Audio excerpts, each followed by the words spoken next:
I don't ever slow up, no I don't take shit. I got no love for the fakeness. If you wanna play tough and wanna hate this, I'll always show up. I don't ever slow up, no I don't take shit. I got no love. Hey hey hey, hola Indomax Indo Magazines. Oke, lanjut kabar yang cukup mantap. Kali ini datang lagi dari nuklir Indonesia, bos. Nah, rencana pembangunan pembangkit nuklir di Indonesia ini sepertinya sudah semakin dekat nih, bos. Sudah berada di depan mata kalian. Kini banyak daerah yang diproyeksikan ke depannya untuk menjadi tempat berdirinya pembangkit nuklir Indonesia ini. Dan baru-baru ini, PT PLN alias perusahaan listrik negara pun juga dikabarkan bakal membangun reaktor modular nuklir di wilayah Kalimantan Barat, bosku. Nah, mantap jos ya kan? Lantas pertanyaannya kini, bakal dibangun di wilayah atau kabupaten manakah itu? Bekerja sama dengan pihak manakah PLN untuk membangun reaktor nuklir ini? Apakah ada pihak asingnya? Dan reaktor nuklir seperti apakah itu? Setelah ini kita bahas, bosku. Kemudian kabar kedua yang tak kalah panas. Tidak bergabungnya Indonesia ke dalam aliansi BRICS, kini akhirnya malah mendapatkan sorotan yang cukup tajam dari media-media asing.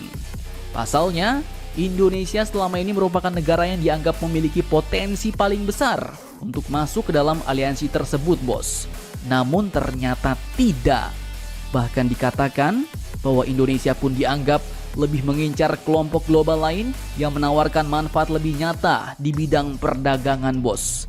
Seperti yang sudah di depan mata kali ini adalah organisasi untuk kerjasama ekonomi dan pembangunan geng-geng barat, yaitu OECD. Nah, cukup menarik nih, bos. Apakah sebenarnya alasan Indonesia tak bergabung dengan BRICS adalah karena ingin masuk ke dalam geng OECD?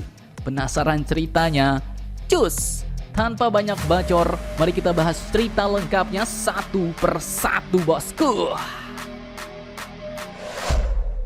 Oke, kabar mantap pertama kini datang dari PLN yang dikabarkan kini bakal membangun reaktor modular nuklir di Kalimantan Barat, bosku.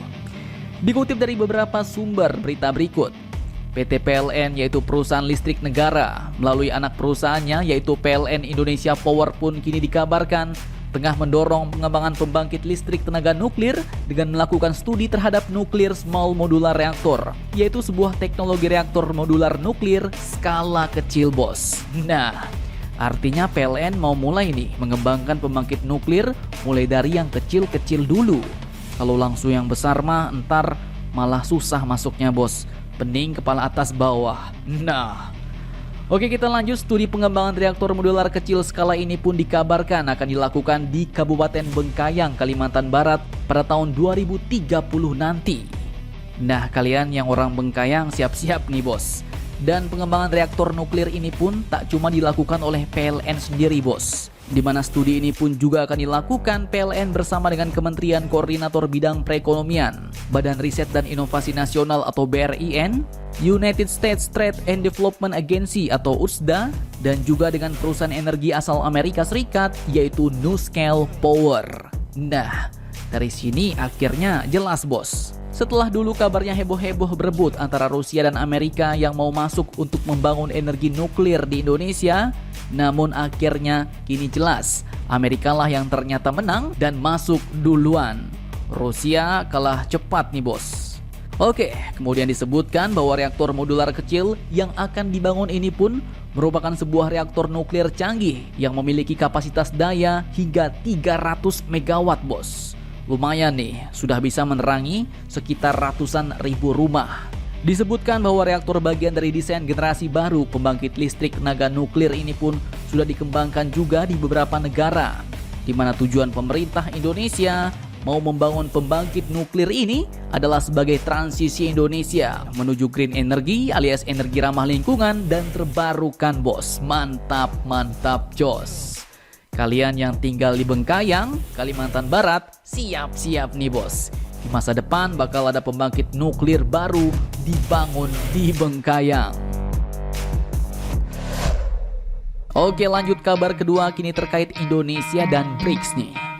Setelah dulu heboh-heboh Di mana-mana ada kabar tentang bakal masuknya Indonesia ke dalam BRICS, tapi ternyata kini tidak jadi nih. Dan tidak bergabungnya Indonesia dalam aliansi BRICS ini pun akhirnya menjadi sorotan media-media asing, bos. Salah satunya yaitu media asing Al Jazeera. Dalam laporannya, Al Jazeera ini pun akhirnya memberikan opininya, bos, mengapa Indonesia tak mau masuk ke dalam BRICS. Ia menulis bahwa keputusan Indonesia untuk tidak ikut masuk ke dalam BRICS, meskipun terdapat kesamaan dengan negara-negara berkembang lainnya, mencerminkan kekhawatiran lama Indonesia akan keterlibatan mereka dalam aliansi geopolitik serta ketidakpastian mengenai manfaat ekonomi yang akan diperoleh dari keanggotaan BRICS tersebut, bos. Artinya Indonesia pun disebut khawatir bahwa dengan masuknya Indonesia ke dalam aliansi ini, nantinya akan menyeret Indonesia ke dalam pusaran konflik geopolitik yang semakin lama semakin pelik. Indonesia pun disebutnya masih ragu akan manfaat yang bakal didapat jika masuk menjadi anggota BRICS, bos. Dan hal ini pun bisa kita lihat dari pernyataan Pak Jokowi yang mengatakan tidak mau tergesa-gesa untuk join dan masih mengkaji manfaatnya lebih dalam lagi. Selain itu, Al Jazeera juga mengutip pernyataan seorang pengamat lokal nih, yaitu Bapak Radityo Dharma Putra, yang merupakan seorang dosen Departemen Hubungan Internasional Universitas Airlangga Indonesia. Beliau pun mengatakan bahwa hal ini, yaitu Indonesia tidak masuk BRICS, tidak terlalu mengejutkan. Karena sebelumnya banyak analis dan mantan diplomat telah memperingatkan Indonesia untuk tidak bergabung dengan BRICS, bos. Dan manfaat ekonominya tidak jelas dan tidak nyata. Sementara itu dampak politik dan ekonominya akibat reaksi dari Barat sudah cukup pasti, bos. Nah, cukup amsyong nih.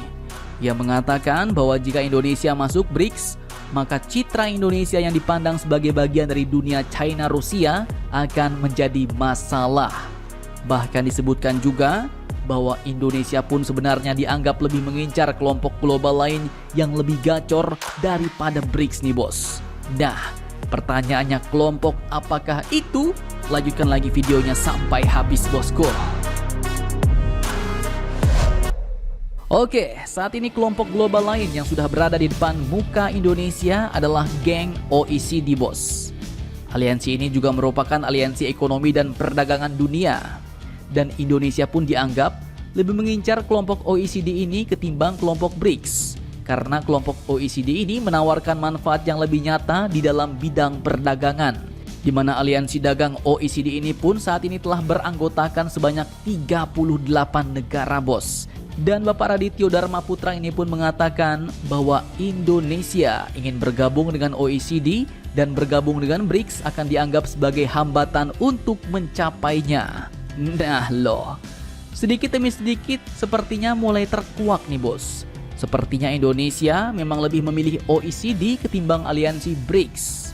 Dan perlu kalian ketahui bahwa saat ini Indonesia pun tengah berada dalam proses aksesi menjadi anggota OECD, yang merupakan singkatan dari Organization for Economic Cooperation and Development. Geng ini pun hampir sama dengan BRICS, bos, yaitu sebuah aliansi perdagangan dan ekonomi, tapi sebagian besar beranggotakan negara-negara barat seperti Amerika, Australia, Kanada, Jerman, Belanda, Italia, dan Inggris. Cukup sangar.